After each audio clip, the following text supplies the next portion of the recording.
السلام عليكم، ازيكم؟ النهارده ان شاء الله هنعمل كرانش فرايز.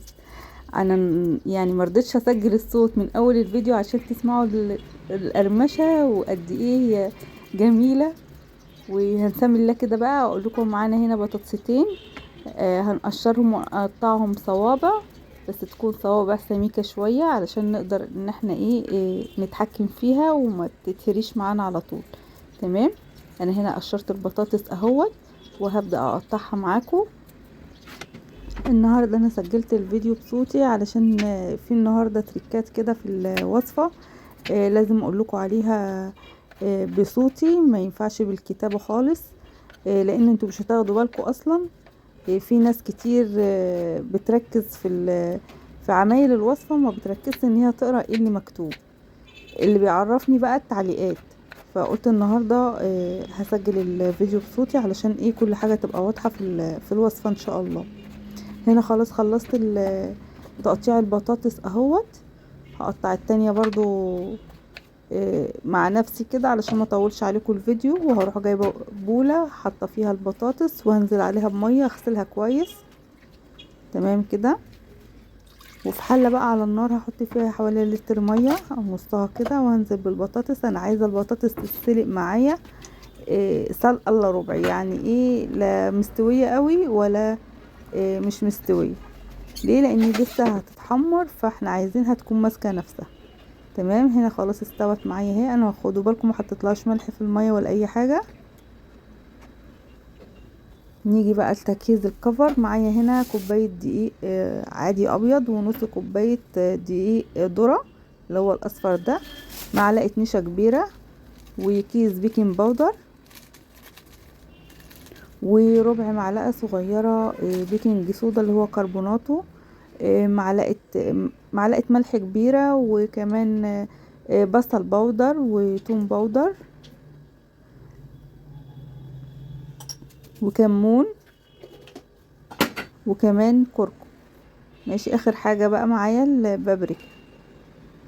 هقلب كل الكلام ده مع بعضه بقى، وهروح جايه ايه اسمن المواد الجافه ديت، نصها في بوله والنص التاني في العلبه التانية. تمام. انا الكميه معايا طبعا ما كفتش، ده انا عملت غيرهم تاني، بس طبعا ايه علشان تشوفوا الوصفه انا عملت لكم على قد التصوير.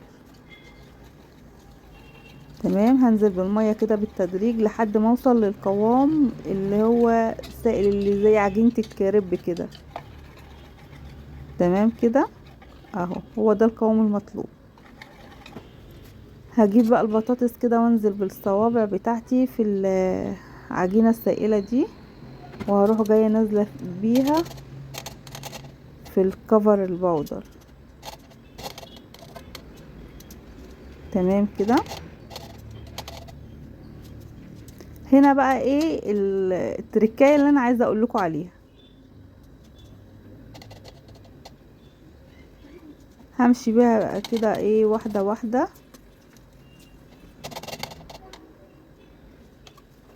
هروح جايه مقلباها.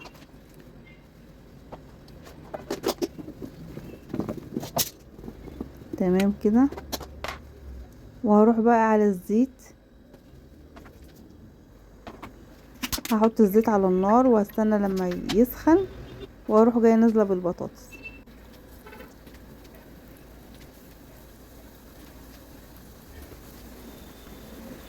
شوفوا الاخيره دي، البطاطسايه الاخيره اللي انا حطيتها دي اللي هتبين فرق البطاطس الاولانيه. دي التركايه بقى اللي انا ايه بقول لكم عليها.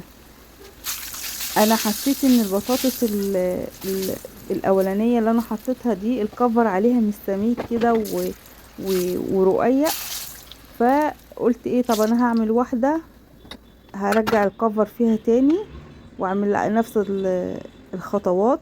تمام. يمكن الكفر يبقى اتخن شويه وسميك شويه، فطلعت طبعا مظبوطه معايا. فهنا بصورها لكم تاني اهو. انا حطيت البطاطس في الكفر السائل الاول، وبعدين حطيتها في البودر، وبعدين رجعتها في السائل تاني. تمام. وبعدين حطيتها في البودر اهو، يعني حطيتها مرتين. شوفوا اهو رجعتها بقى ايه في الكفر السائل، وهروح جايه مرجعاها تاني في الكفر البودر.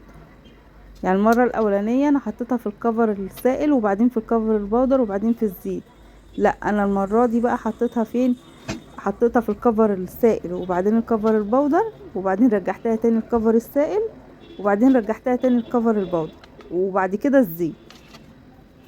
تمام كده عشان بس ما نتلخبطش. اهو جيت هنا بقى ايه، كنت طفيت على الزيت وشغلت عليه تاني. هنا بقى الفرق اللي بان معايا.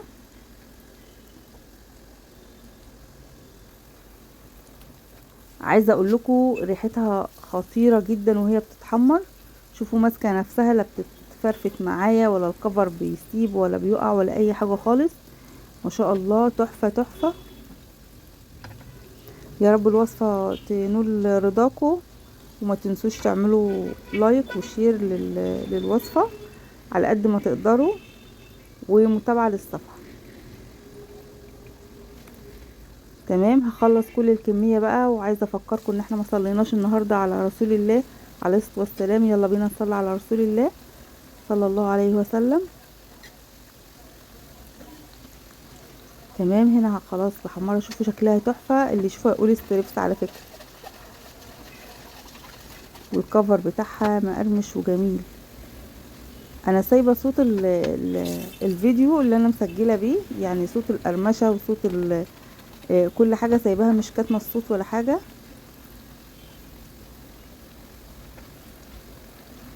تمام كده.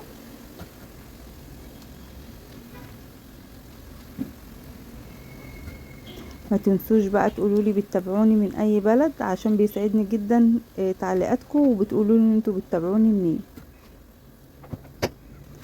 شوفوا دي الكميه معايا، اول كميه، بقيت الكميه كلها لسه ما اتعملتش، فانا قلت اخلص الفيديو وبعد كده ايه اخلص الكميه معاكم. الكميه معايا انا يعني مع نفسي انا، ده الدورين اللي انا عملتهم بالظبط، ما عملتش اكتر من كده. بعد ما خلصت الفيديو كملت الكميه. تمام عملت معايا كميه كتيره قوي. البطاطستين ما شاء الله سامعين، انا ساكته عشان تسمعوا. سامعين صوت القرمشه وانا باكل؟ ما شاء الله. دي بقى ممكن نعملها سندوتشات سوري بجبنه موزاريلا، ممكن نعملها كريب، ممكن نعملها جنب بطاطس، جنب سوري جنب مكرونه. وجبه كامله جدا وتنفع غدا وموفره. واتمنى الفيديو يكون نال رضاكم، وما تنسونيش في اللايك. كامله جدا وتنفع غدا وموفره. واتمنى الفيديو يكون نال رضاكم، وما تنسونيش في اللايك.